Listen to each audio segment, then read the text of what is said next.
দুই ভাই, আমি প্রবাসে থাকি। আমার বড় ভাই মারা গেছে। এখন আমি আমার ভাবিকে বিয়ে করতে চাচ্ছি, কিন্তু আমার মা বাবা তাতে রাজি নেই। এখন আমার করণীয় কি? মহিলার তো শুনতো মহিলাই।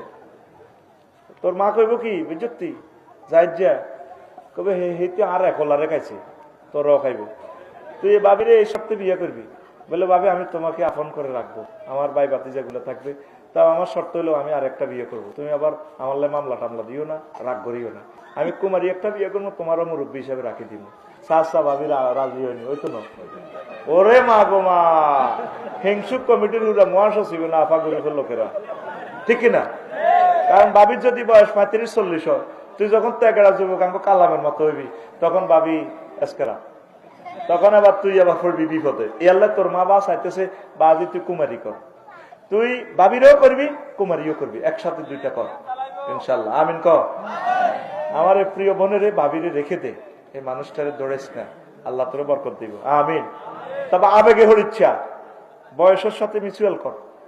প্রয়োজনে বাবির এটা বুঝা পেলে ভাবি আমরা রাজি নি হরে, কিন্তু কাবজা করতে ইতেন না।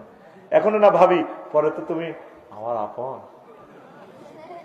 তখন কই পিঙ্কু এদিকে আসো, তখন তো তোর মালিকানা চলে যাবে ইনশাল্লাহ। আমিন করে।